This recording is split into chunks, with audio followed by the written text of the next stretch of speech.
এতিয়া কথাটো হ'ল সেইটো লৈ বহুত মানুহে বহুত কিবা কিবি কৈ আছে। ইভেন বিৰোধী দলৰ মানুহেও কৈ আছে যে ইভেন আমাৰ অখিল গগৈ ডাঙৰীয়াই কৈছে যে সমাধি বা শ্মশানত গ'লে কোনো সময় নাথাকে বা টাইম টেবল নাথাকে। এতিয়া কথাটো হৈছে আজি মানুহবিলাক যি ধৰণে তাত গৈ আছে আৰু যি ধৰণে চাকি জ্বলাই আছে দিনে ৰাতি, সেইটো আৰু সমাধি বা শ্মশান হৈ থকা নাই। তাত অভিয়াছলি মন্দিৰৰ নিচিনা হৈ গৈছে।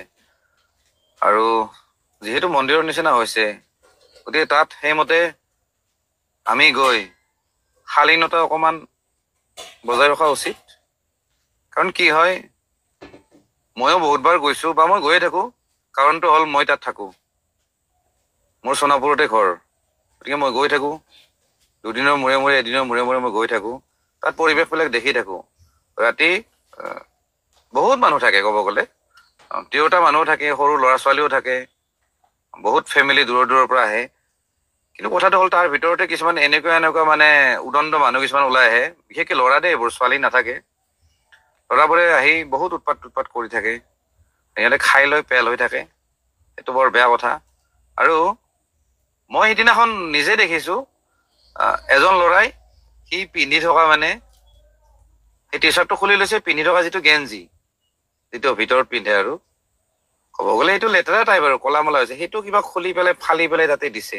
মই বস্তুটো বুজিও নাপালোঁ। এনেতো কিছুমানে গামোচা দিয়ে বাৰু, গামোচা দিয়ে, ফুল চুল দিয়ে, কিছুমানে কিতাপ দিছে, সি আকৌ কিবা গেঞ্জিটো দিছে। মই বুজি নাপালোঁ। মই তাক ক'ব সাহস নহ'ল, কাৰণ মই বস্তুটো বুজি নাপালোঁ কি কৰিলে সি। গতিকে মানুহে নিচাতে না কিহঁতে কি কি কৰে একো ঠিক নাই। সেইটো হ'ব নাপায়। আৰু যিখিনি নিষেধাজ্ঞা দিছে চৰকাৰে, ডাইৰেক্টটো নিষেধাজ্ঞা বুলি ক'লে ভুল হ'ব, অকণমান টাইমিংটো খালি চেঞ্জ কৰি দিছে। কাৰণটো হ'ল ৰাতিৰ ভাগত একচুৱেলি উৎপাতবিলাক হয়, দিনত ঠিকে থাকে।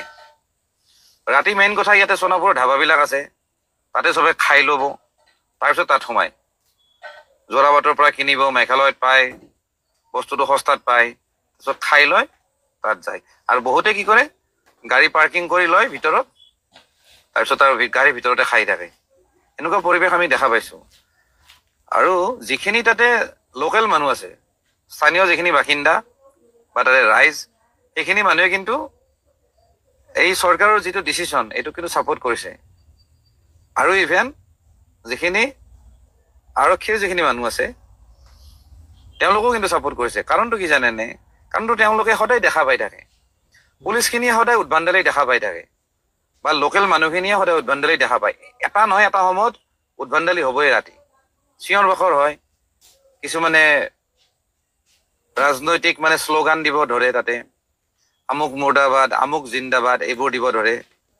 গতিকে মানে অকণমান বেলেগ ধৰণৰ পৰিৱেশ হৈ যায়। সেইকাৰণে স্থানীয় ৰাইজৰ যিখিনি মানুহ আছে বা যিখিনি তাত আৰক্ষীৰ যিখিনি থাকে ব্যক্তি, তেওঁলোকে কিন্তু এই বস্তুখিনি ছাপোৰ্ট কৰিছে। আৰু কিছুমান মানুহ আছে, যেনে ধৰক কিছুমান দল সংগঠনৰ মানুহ মই দেখিছোঁ, যেনেকৈ চিতু বৰুৱাই আজি কিবা এটা পোষ্ট দিছে, বা ৰাজনৈতিক দলৰ মানুহ অখিল গগৈয়ে লিখিছে, এনেকে কোনোবাই কিবা কিবি পোষ্ট লিখিছে। একচুৱেলি তেওঁলোককো গালি দিলে ভুল হ'ব, কাৰণ তেওঁলোকে একচুৱেলি নাজানে। তেওঁলোকে অলপ সময়ৰ কাৰণে হয়তো তাত আহিছে, আহি পেলাই ধুনীয়াকৈ ওলাই গৈছে। কিন্তু তাতে যদি আপুনি গোটেই দিনটো যদি থাকে, বা কমচে কম যদি কণ্টিনিউৱাছলি ৩-৪ ঘণ্টা যদি থাকে নহয়, তেতিয়াহ'লে গম পাব কিবা নহয় অঘটন হয়ে তাতে, কেইজনমান মদাহীৰ কাৰণে। আৰু সেই মদাহীবিলাকে এইটো কথা চিন্তা কৰি নাচায় যে তাতে সৰু সৰু ল'ৰা ছোৱালী আছে, তাত মাইকী মানুহ আহিছে, লেডিজ আছে, এইবোৰ কথা চিন্তা নকৰে। বা কিছুমান ফেমিলি মানুহ থাকেতো, ইভেন গোটেই এণ্টায়াৰ ফেমিলি আহে, তেওঁলোকৰ ককাক আহে, দেউতাক আহে, মাক আহে, ল'ৰা আহে, ছোৱালী আহে, চব আহে, গোটেই ফেমিলি ভাড়া কৰি আহে একদম গাড়ীত। গতিকে তেনেকুৱা মানুহ ইমান দূৰ দূৰৰ পৰা আহি পেলাই যেতিয়া এনেকুৱা পৰিৱেশ যেতিয়া দেখা পাব, অভিয়াছলি সেইটো লাজ লগা কথা, বা তেওঁলোকেও বেয়া পাব যে এই বস্তুখিনি দেখোন কোনো মেইনটেইন নাই। সেইদিনাখন মই লখিমপুৰৰ দাদা এজনক লগ পাইছিলোঁ দেই, তেখেতে এই বস্তুবিলাক কৈ গৈছিল মোক। তেখেতে মোক সুধিছিল যে আপোনাকতো দেখিয়ে থাকোঁ, আপুনি ক'ত থাকে? মই বোলো মোৰ গুৱাহাটীত থাকোঁ আৰু মোৰ সোণাপুৰতে ঘৰ, আৰু মই ইয়াতে আহিয়ে থাকোঁ। এতিয়া তেওঁলোকে কিছুমান বস্তু মোক দেখাই দিলে, ধৰক বাঁহ চাহ পৰি আছে, কিবা কিবি পৰি আছে। মই বোলো একচুৱেলি এইখিনি মেইনটেইন হৈ থাকে, আৰু ডেইলি মেইনটেইন হয়, আকৌ ডেইলি লেতেৰাও হয়, চাকি বন্তিও ডেইলি হেৰি হয়, চাফা কৰি থাকে, তাৰপিছত আকৌ লেতেৰা হয়। গতিকে তেনেকুৱা কথা, মানুহখিনিয়ে যে ইমান দূৰৰ পৰা যে আহে, মানে এটা ভাল পৰিৱেশ পাম বুলি আহে, বা ভাল পৰিৱেশ এটা দেখা পাম বুলি আহে। কাৰণ অলৰেডি নিউজত হওক বা ছ'চিয়েল মিডিয়াত মানুহে কৈ চবেই বিশ্বাস কৰি লৈছে যে এইটো মন্দিৰে হয়। গতিকে মন্দিৰ বুলি ক'লে তাতে বহুত ধৰণৰ কথা থাকে। এতিয়া কৈছে নহয়, কিছুমানে তাতে গৈ পেলাই মদ ঢালি দিয়ে। এইটো আৰু কিবা কথা নেকি? এইটোতো আৰু উচিত নহয় না। জুবিন দাই মদ খাইছিলে, ঠিকে আছে, এইবুলি আৰু মদটোৱে তেওঁৰ পৰিচয় নেকি? মদটোতো পৰিচয় হ'ব নোৱাৰে না। আজি ধৰক খাইছে, চবেই খায়, মদনো কোনে নাখায়, মেক্সিমাম মানুহে খায়। কিছুমানে কম খায়, কিছুমানে বেছি খায়। জুবিন দাও তেনেকে খাইছিলে। ক্ৰিয়েটিভ মানুহবিলাকে অকণমান নিচা চিচা কৰে, কিছুমানে মদ খায়, কিছুমানে ভাং খায়, তেনেকুৱা। তো নিচাটো কৰাটো ইমান ডাঙৰ কথা নহয়। কথাটো হ'ল লিমিটত কৰে কিছুমানে, কিছুমানে অকণমান বেছি কৰে। কিন্তু কথাটো হ'ল সেইটো তেওঁৰ পৰিচয় নহয়। আমি যে জুবিন দাক যে ইমান যে জুবিন দাক লৈ যে ইমান দুখ কৰিছো বা কান্দিছো, যে তেওঁ মদ খোৱাৰ কাৰণে আমি কান্দা নাই, তেওঁৰ সৃষ্টিখিনিৰ কাৰণে আমি কান্দিছো, বা তেওঁ যিমানখিনি দি গ'ল সেইখিনিৰ কাৰণে আমি কান্দিছো, সেইখিনিৰ কাৰণে আমি মিছ কৰিছো। আৰু সেইখিনিৰ কাৰণে সেই সোণাপুৰৰ জেগাটোক আমি মন্দিৰ বুলি কৈ আছো। গতিকে মদটো তেওঁৰ পৰিচয় নহয় বা চাধাটো পৰিচয় নহয়, সেইটো কথা চবে বিবেচনা কৰা উচিত। গতিকে সেইবোৰ যাই তাত দিব নালাগে, নহ'লে সেই এনেকুৱা এটা ট্ৰেডিশ্যনেই হৈ যাব। কিন্তু এনেকুৱা হৈ যাব, চব মানুহ ইয়াত গৈ পেলাই মদে ঢালিব লাগে। সেইটো বস্তু যাতে নহয়, সেইবোৰ কিন্তু সুস্থ মানুহে নকৰে দেই।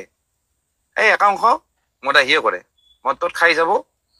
তাৰ জানে জুবিন দাই মদ খাইছিল, আমিও মদ খাই, জুবিন দাকো অলপ মদ খুৱাই দিম, এনেকুৱা টাইপ মানে, তাতে অকণ ঢালি দিয়াহে। য'ত মদখিনি ঢালে নহয়, তাত কিন্তু কিতাপ চিতাপ আছে, ধুনীয়া ধুনীয়া কিতাপ আছে, ভাল ভাল কিতাপ আছে, তাত মানুহে থৈ আহে। তাৰ ওপৰতে মানুহে মদ ঢালি দিয়ে, তাৰ ওপৰত মানুহে কিবা চাদা দিয়ে, কিবা মানে আচৰিত কাৰবাৰ। তো এই কথাখিনি ক'লো আৰু বহুত মানুহে মানে বেলেগ বেলেগ বুলি ভাবেতো, যে একচুৱেলি কিবা এইটো পলিটিক্স নেকি? এইটো পলিটিক্স নহয়, তাৰে ওচৰৰ মানুহবিলাক একদম অতিষ্ঠ হৈ গৈছে।